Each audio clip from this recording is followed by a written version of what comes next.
मोहो health में सभी छात्रों का स्वागत है। तो आज हम माइक्रोबायोलॉजी के एक बहुत ही ज़रूरी चैप्टर 5 बैक्टीरिया की पहचान पर एक बहुत ही डिटेल चर्चा शुरू करने जा रहे हैं। ये जो विषय है ये मेडिकल लैबोरेटरी टेक्नोलॉजी के छात्रों के लिए एक तरह से नींव का पत्थर है, क्योंकि देखिए किसी भी बैक्टीरिया की सही पहचान करना ही एक असरदार इलाज का सबसे पहला कदम होता है।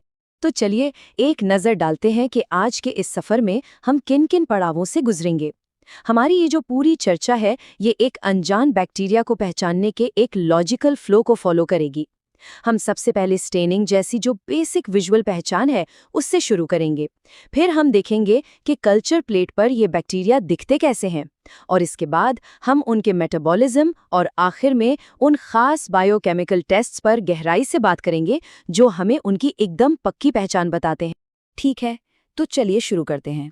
किसी भी बैक्टीरिया को पहचानने की जो प्रक्रिया है वो एक प्योर कल्चर मिलने के बाद ही शुरू हो सकती है। अब प्योर कल्चर का मतलब क्या है? इसका मतलब है कि हमारे पास एक ही तरह के बैक्टीरिया की कॉलोनी है जिसमें कोई दूसरा बैक्टीरिया मिक्स नहीं है। ये बहुत ज़रूरी है, क्योंकि अगर कल्चर मिक्स्ड होगा तो हमारे जितने भी टेस्ट हम करेंगे उन सब के नतीजे गलत आ सकते हैं। तो एक बार जब हमारे पास प्योर कल्चर आ जाता है तब हमारा जासूसी का काम शुरू होता है और पहला सुराग हमें मिलता है माइक्रोस्कोप के नीचे। स्टेनिंग हमारी पहचान की प्रक्रिया का पहला और सबसे अहम पड़ाव है। ग्राम स्टेन माइक्रोबायोलॉजी में सबसे ज्यादा इस्तेमाल होने वाला स्टेन है। ये क्या करता है? ये बैक्टीरिया को उनकी सेल वॉल की बनावट के आधार पर दो बड़े ग्रुप्स में बांट देता है, ग्राम पॉजिटिव और ग्राम नेगेटिव। ये एक जानकारी हमें फौरन अनगिनत संभावनाओं को आधा करने में मदद कर देती है। दूसरा, ज़ील नीलसन स्टेन, जिसे हम एसिड फास्ट स्टेन भी कहते हैं। ये खास तौर पर माइकोबैक्टीरियम ट्यूबरक्यूलोसिस जैसे बैक्टीरिया की पहचान के लिए किया जाता है, जिनकी सेल वॉल में माइकोलिक एसिड की एक मोटी परत होती है। ये स्लाइड जो दिखा रही है वो स्टेनिंग के नतीजों का एक बहुत ही शानदार विजुअल है। जरा ध्यान से देखिए, ये जो बैंगनी रंग के गोल बैक्टीरिया हैं ये ग्राम पॉजिटिव कोकाएं हैं, जैसे स्टाफिलोकोकस। इनके बगल में जो गुलाबी रंग के डिप्लोकोकाए यानी जोड़ों में हैं वे ग्राम नेगेटिव हैं, जैसे नाइस्टेरिया गोनोरे। और नीचे जो ये चमकीले लाल रंग के रॉड शेप बैक्टीरिया दिख रहे हैं ये हैं एसिड फास्ट बेसिली, जो माइकोबैक्टीरियम का क्लासिक अपीयरेंस है। तो ये तस्वीरें हमें दिखाती हैं कि कैसे सिर्फ एक स्टेन हमें बैक्टीरिया के बारे में कितनी सारी जानकारी दे सकता है। अच्छा, माइक्रोस्कोप के नीचे बैक्टीरिया कैसे दिखते हैं ये जान लेने के बाद हमारा अगला कदम होता है ये देखना कि वो कल्चर मीडिया पर बड़ी संख्या में मतलब कॉलोनियों के रूप में कैसे नजर आते हैं। इसे मैक्रोस्कोपिक एग्जामिनेशन कहते हैं, मतलब वो चीज़ जिसे हम बिना माइक्रोस्कोप के अपनी आंखों से देख सकते हैं। हर बैक्टीरिया की कॉलोनी की अपनी कुछ खासियत होती हैं जो एक पहेली के टुकड़ों की तरह होती हैं। हम कॉलोनी का साइज मिलीमीटर में नापते हैं, उसका शेप देखते हैं, क्या वो गोल है या टेढ़ा मेढ़ा, उसके किनारे कैसे हैं, क्या वे एकदम चिकने हैं जिसे हम इंटायर कहते हैं या लहरदार हैं जिसे अंड्यूलेट कहते हैं। सतह से उसकी ऊंचाई कैसी है, क्या वो चपटी है, उभरी हुई है या बीच में एक उभार है जिसे उम्बोनेट कहा जाता है। इन सभी शब्दों को याद रखना प्रैक्टिकल परीक्षा के लिए बहुत ही जरूरी है। वाइवा में अक्सर कॉलोनी की इन विशेषताओं के बारे में बताने को कहा जाता है। कॉलोनी का रंग एक बहुत बड़ा सुराग हो सकता है, खासकर जब हम डिफरेंशियल मीडिया का इस्तेमाल करते हैं। ये स्लाइड मैकॉन की अगार का एक क्लासिक उदाहरण दिखा रही है। देखिए, मैकॉन की अगार में लैक्टोज शुगर और एक पीएच इंडिकेटर होता है। जो बैक्टीरिया लैक्टोज को फर्मेंट करके एसिड बनाते हैं, जैसे कि ई कोलाई, वे इंडिकेटर का रंग बदलकर गुलाबी कर देते हैं। और जो लैक्टोज को फर्मेंट नहीं कर पाते, जैसे सैल्मोनेला या शिगेला, उनकी कॉलोनियां रंगहीन या पीली ही रहती हैं। ये एक मामूली सा ऑब्जर्वेशन हमें ग्राम नेगेटिव बैक्टीरिया के दो बड़े ग्रुप्स में फ़र्क करने में मदद करता है। हम बैक्टीरिया को सिर्फ सॉलिड मीडिया पर ही नहीं उगाते, बल्कि लिक्विड मीडिया यानी ब्रॉथ में भी उगाते हैं। लिक्विड ब्रॉथ में ग्रोथ का पैटर्न भी हमें काफ़ी जानकारी देता है। क्या बैक्टीरिया पूरे ब्रॉथ को एक बराबर धुंधला मतलब यूनिफॉर्म टर्बिडिटी कर देता है? ऐसा अक्सर गतिशील बैक्टीरिया करते हैं। या क्या वो सतह पर एक परत, जिसे पेलिकल कहते हैं, बना लेता है, जैसा कि कुछ एरोबिक बैक्टीरिया करते हैं? या फिर वो नीचे तलछट यानी सेडिमेंट के रूप में बैठ जाता है? ये सभी ऑब्जर्वेशंस पहचान की प्रक्रिया में हमारी मदद करते हैं। तो मॉर्फोलॉजी यानी उनका रूप रंग देखने के बाद अब हम बैक्टीरिया की फिजियोलॉजी मतलब उनके काम करने के तरीके पर ध्यान देंगे। इसमें दो मुख्य बातें शामिल हैं। एक तो अलग-अलग पदार्थों के प्रति उनका प्रतिरोध और दूसरा उनकी मेटाबॉलिक यानी चयापचय से जुड़ी ज़रूरतें। कुछ बैक्टीरिया खास एंटीबायोटिक्स के लिए नेचुरली रेजिस्टेंट होते हैं, जो उनकी पहचान में मदद कर सकता है। मेटाबॉलिज्म में हम देखते हैं कि क्या बैक्टीरिया को जिंदा रहने के लिए ऑक्सीजन की जरूरत है यानी एरोबिक, या ऑक्सीजन उनके लिए जहर है यानी एनारोबिक। हीमोलिसिस यानी लाल रक्त कोशिकाओं को तोड़ने की क्षमता एक और बहुत महत्वपूर्ण खासियत है। ब्लड अगार प्लेट पर बीटा हीमोलिसिस यानी कंप्लीट हीमोलिसिस, अल्फा हीमोलिसिस यानी पार्शियल हीमोलिसिस और गामा हीमोलिसिस यानी कोई हीमोलिसिस नहीं के पैटर्न हमें स्ट्रेप्टोकोकाई जैसी प्रजातियों को अलग-अलग करने में मदद करते हैं। अब हम उस हिस्से में आ रहे हैं जो बैक्टीरिया की पहचान का दिल है, बायोकेमिकल टेस्ट्स। ये टेस्ट बैक्टीरिया के अंदर मौजूद खास एंजाइमों का पता लगाते हैं। हर बैक्टीरिया की प्रजाति का अपना एक अनोखा एंजाइम प्रोफाइल होता है जो एक फिंगरप्रिंट की तरह काम करता है। इन टेस्ट्स के जो नतीजे आते हैं वो हमें लगभग पक्के तौर पर बता देते हैं कि हमारा वो अनजान जीव आखिर है कौन। हमारा पहला टेस्ट है बाइल सॉल्युबिलिटी टेस्ट। ये एक बहुत ही स्पेसिफिक टेस्ट है जो स्ट्रेप्टोकोकस न्यूमोनिया को दूसरे अल्फा हीमोलिटिक स्ट्रेप्टोकोकाई जैसे कि विरिडन स्ट्रेप्टोकोकी से अलग करने के लिए किया जाता है। इसका सिद्धांत ये है कि सोडियम डीऑक्सीकोलेट जैसा बाइल सॉल्ट एस न्यूमोनिया में मौजूद एक ऑटोलिटिक एंजाइम को एक्टिवेट कर देता है, जिससे बैक्टीरिया अपनी ही सेल वॉल को तोड़ देता है और फट जाता है। इसका नतीजा क्या होता है? जो सस्पेंशन पहले धुंधला था वो एकदम साफ हो जाता है। ये निमोनिया के एक मुख्य कारण की पहचान के लिए एक बहुत जरूरी क्लिनिकल टेस्ट है। कैटलेज टेस्ट एक और बहुत ही फंडामेंटल टेस्ट है। इसका इस्तेमाल मुख्य रूप से स्टेफिलोकोकस जो कैटलेज पॉजिटिव होते हैं और स्ट्रेप्टोकोकस जो कैटलेज नेगेटिव होते हैं के बीच फर्क करने के लिए किया जाता है। सिद्धांत बहुत आसान है। Catalase enzyme hydrogen peroxide H2O2 को पानी H2O और ऑक्सीजन O2 गैस में तोड़ देता है। ये जो ऑक्सीजन निकलती है वही हमें गैस के बुलबुलों के रूप में दिखाई देती है। असल में ये एंजाइम बैक्टीरिया को ऑक्सीडेटिव स्ट्रेस से बचाता है। इस टेस्ट को करने का तरीका तो बहुत आसान है, लेकिन एक बहुत ज़रूरी सावधानी बरतनी पड़ती है और ये वाइवा का एक बहुत ही कॉमन सवाल है। क्या हम ब्लड अगार से कॉलोनी लेकर कैटलेज टेस्ट कर सकते हैं? तो इसका जवाब है नहीं। ऐसा इसलिए है क्योंकि लाल रक्त कोशिकाओं यानी आरबीसीज में भी कैटलेज एंजाइम होता है, और अगर हम ब्लड अगार से कॉलोनी लेंगे तो आरबीसीज की वजह से हमें झूठा पॉजिटिव रिजल्ट यानी फॉल्स पॉजिटिव मिल सकता है। इसलिए हमेशा न्यूट्रिएंट अगार जैसी प्लेट से ही कॉलोनी लेनी चाहिए। तो एक बार जब हम ये पता लगा लेते हैं कि हमारा जीव एक स्टैफिलोकोकस है, तो अगला बड़ा सवाल ये होता है कि क्या ये स्टैफिलोकोकस ऑरियस है जो सबसे खतरनाक प्रजाति है? इसका जवाब हमें मिलता है कोएगुलेज टेस्ट से। एस ऑरियस कोएगुलेज नाम का एक एंजाइम बनाता है। ये एंजाइम प्लाज्मा में मौजूद फाइब्रिनोजेन को फाइब्रिन में बदल देता है, जिससे खून का थक्का यानी क्लॉट बन जाता है। ये बैक्टीरिया के लिए एक बड़ा विरुलेंस फैक्टर है क्योंकि ये क्लॉट उसे हमारे शरीर के इम्यून सिस्टम से बचाने में मदद करता है। कोएगुलेज टेस्ट दो तरीकों से किया जा सकता है। एक है स्लाइड टेस्ट और दूसरा है ट्यूब टेस्ट। स्लाइड टेस्ट तेज होता है और ये बाउंड कोएगुलेज का पता लगाता है, लेकिन ट्यूब टेस्ट को गोल्ड स्टैंडर्ड माना जाता है क्योंकि ये फ्री कोएगुलेज का पता लगाता है और ज़्यादा भरोसेमंद है। इसमें हम बैक्टीरिया को प्लाज्मा के साथ इंक्यूबेट करते हैं और 4 घंटे से लेकर 24 घंटे तक क्लॉट बनने का इंतजार करते हैं। अगर क्लॉट बन जाता है तो ये एस ऑरियस की मौजूदगी की पुष्टि कर देता है। अब हम टेस्ट्स के एक खास ग्रुप पर फोकस करेंगे जो एंटेरोबैक्टीरियासी परिवार के मेंबर्स की पहचान के लिए डिज़ाइन किए गए हैं। ये ग्राम नेगेटिव बैक्टीरिया का एक बहुत बड़ा और क्लिनिकली बहुत महत्वपूर्ण परिवार है, जिसमें ई कोलाई, सैल्मोनेला, शिजेला, क्लिब्जिएला जैसे कई आम पैथोजेंस शामिल हैं। ये सभी दिखने में और ग्राम स्टेन में एक जैसे ही होते हैं, इसलिए हमें इनकी पहचान के लिए बायोकेमिकल टेस्ट की एक पूरी सीरीज की ज़रूरत पड़ती है। साइट्रेट यूटिलाइजेशन टेस्ट ये तय करता है कि क्या कोई बैक्टीरिया कार्बन के इकलौते स्रोत के रूप में साइट्रेट का इस्तेमाल कर सकता है या नहीं।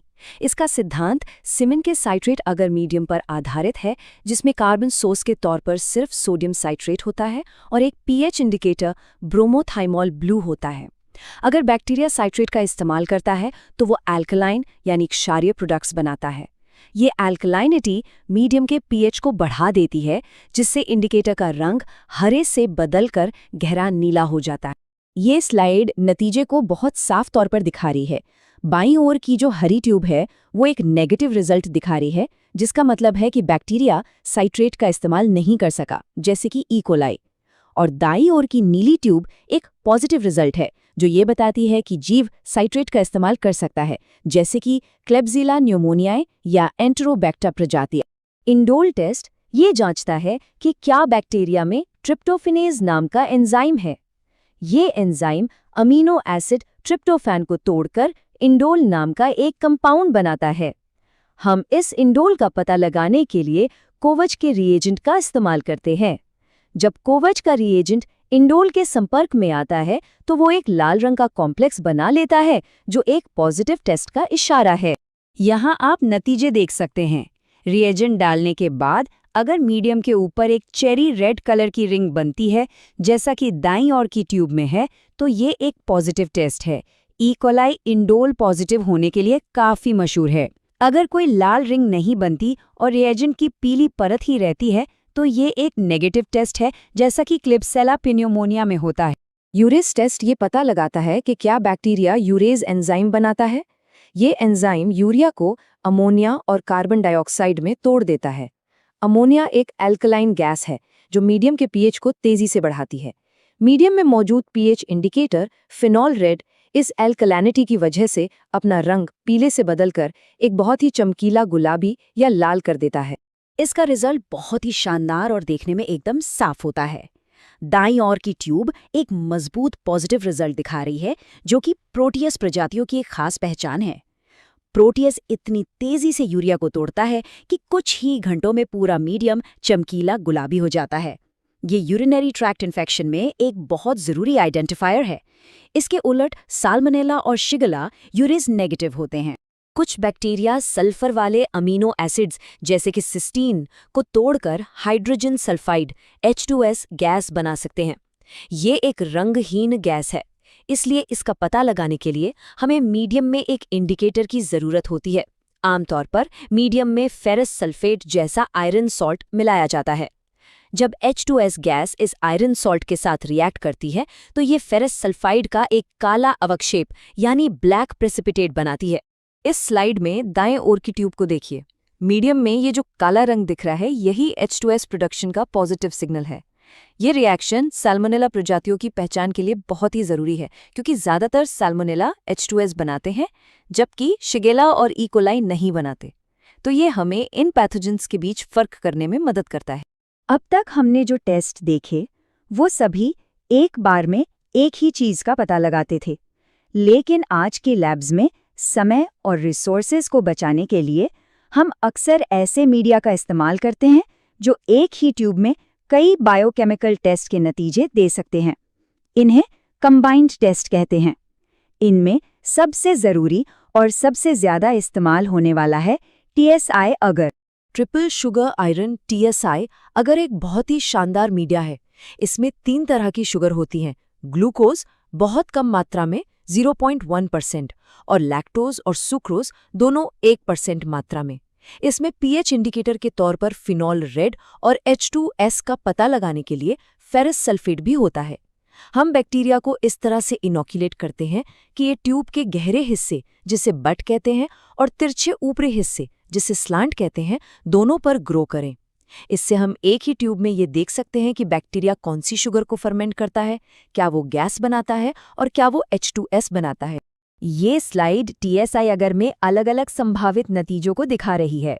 अगर पूरी ट्यूब पीली है यानी एसिड/एसिड, तो इसका मतलब है कि बैक्टीरिया लैक्टोज या सुक्रोज या दोनों को फर्मेंट करता है।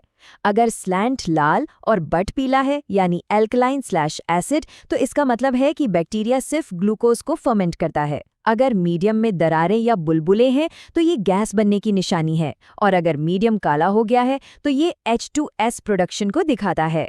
ये जो तालिका है ये परीक्षा के लिहाज से बहुत ही ज़्यादा महत्वपूर्ण है। ये हमें सिखाती है कि पिछली स्लाइड में देखे गए नतीजों को समझना कैसे है। उदाहरण के लिए दूसरी लाइन को देखिए। लाल स्लैंड, पीला बट, कोई गैस नहीं, कोई H2S नहीं। ये शिगेला का एक क्लासिक रिएक्शन है। अब चौथी लाइन को देखिए, लाल स्लैंड, पीला बट, लेकिन इस बार गैस और H2S दोनों हैं। ये साल्मोनेला टाइफी को छोड़कर या प्रोटियस का संकेत है। इस टेबल को समझना और याद रखना आपको एंटेरिक पैथोजेंस की पहचान में महारत हासिल करने में मदद करेगा। ऑक्सीडेज टेस्ट एक और बहुत ज़रूरी और तेज़ी से होने वाला टेस्ट है। ये उन बैक्टीरिया की पहचान करने में मदद करता है जो साइटोक्रोम ऑक्सीडेज नाम का एंजाइम बनाते हैं, जो उनके इलेक्ट्रॉन ट्रांसपोर्ट चेन का हिस्सा है। सिद्धांत ये है कि एक रिएजेंट जो एक आर्टिफिशियल इलेक्ट्रॉन डोनर है, जब इस एंजाइम के संपर्क में आता है तो ऑक्सीडाइज हो जाता है और फौरन गहरे बैंगनी रंग में बदल जाता है। जैसा कि इस स्लाइड में देख सकते हैं, एक पॉजिटिव रिजल्ट बहुत ही ड्रामेटिक होता है। कॉलोनी पर रिएजेंट की एक बूंद डालने के कुछ ही सेकंड्स के अंदर ये गहरा बैंगनी रंग आ जाता है। ये टेस्ट एंटेरोबैक्टीरियासी परिवार, जो सभी ऑक्सीडेज नेगेटिव हैं, को स्यूडोमोनास, नाइसीरिया और विब्रियो, जो ऑक्सीडेज पॉजिटिव हैं, जैसे दूसरे जरूरी ग्राम नेगेटिव बैक्टीरिया से अलग करने के लिए मौलिक है। ऑक्सीडेशन फर्मेंटेशन OF टेस्ट हमें ये समझने में मदद करता है कि एक बैक्टीरिया कार्बोहाइड्रेट का इस्तेमाल कैसे करता है, ऑक्सीडेटिव तरीके से यानी ऑक्सीजन की मौजूदगी में, या फर्मेंटेटिव तरीके से यानी ऑक्सीजन की गैर मौजूदगी में। इसके लिए हम बैक्टीरिया को 2 ट्यूबों में इनोक्यूलेट करते हैं। एक को हवा के लिए खुला छोड़ दिया जाता है और दूसरे को पैराफिन तेल से सील कर दिया जाता है ताकि एनारोबिक कंडीशंस बन सकें। एंटेरोबैक्टीरियासी जैसे फर्मेंटर्स दोनों ट्यूबों में एसिड बनाएंगे, यानी दोनों पीले हो जाएंगे, जबकि सूडोमोनास जैसे ऑक्सीडाइजर्स सिर्फ खुली वाली ट्यूब में एसिड बनाएंगे। तो इन सभी प्रक्रियाओं में हम असल में कर क्या रहे हैं? हम एक जासूस की तरह काम कर रहे हैं। हम बहुत सिस्टमैटिक तरीके से उस अनजान बैक्टीरिया का एक प्रोफाइल बना रहे हैं। हर एक टेस्ट, चाहे उसका रिजल्ट पॉजिटिव हो या नेगेटिव, हमें जानकारी का एक ज़रूरी टुकड़ा देता है। एक नेगेटिव रिजल्ट भी उतना ही ज़रूरी है जितना कि एक पॉजिटिव रिजल्ट, क्योंकि वो हमें बताता है कि बैक्टीरिया क्या नहीं कर सकता और ये भी संभावनाओं को कम करता है। इस पूरी प्रक्रिया को एक फनल या कीप की तरह सोचिए। हम बहुत सारी संभावनाओं के साथ शुरू करते हैं, जैसे ग्रामस्टीन। फिर हम कॉलोनी मॉर्फोलॉजी के साथ संभावनाओं को और कम करते हैं, और आखिर में हम स्पेसिफिक बायोकेमिकल टेस्ट का इस्तेमाल करके उस फनल के सबसे पतले सिरे पर पहुंचते हैं, जहां सिर्फ एक कन्फर्म्ड पहचान बचती है। इन टेस्ट्स और इनके पीछे के सिद्धांतों में महारत हासिल करना ही क्लिनिकल माइक्रोबायोलॉजी का आधार है। मोहो हेल्थ के इस डिटेल सत्र में शामिल होने के लिए आप सभी का धन्यवाद। आज हमने बैक्टीरिया की पहचान के सामान्य सिद्धांतों को समझा है। हमारे अगले सत्र में हम इन सिद्धांतों को लागू करना शुरू करेंगे, जब हम ग्राम नेगेटिव बैक्टीरिया के अलग अलग ग्रुप्स का अपना सिस्टमैटिक अध्ययन शुरू करेंगे। और आपको एक आखिरी विचार के साथ छोड़ते हैं। आज हमारे पास मैल्डीटॉफ और वाइटेक जैसे ऑटोमेटेड सिस्टम हैं, जो घंटों में बैक्टीरिया की पहचान कर सकते हैं। तो क्या इन पुराने क्लासिकल तरीकों को सीखना अब भी जरूरी है? जी हाँ, बिल्कुल है। इन टेस्ट के पीछे के सिद्धांतों को समझना बहुत जरूरी है, ताकि आप ऑटोमेटेड सिस्टम के नतीजों को समझ सकें, उनकी समस्याओं का निवारण कर सकें और उन हालात में काम कर सकें जहां ये नई टेक्नोलॉजी उपलब्ध नहीं है। तकनीक विकसित होती है, लेकिन बुनियादी सिद्धांत हमेशा प्रासंगिक रहते हैं।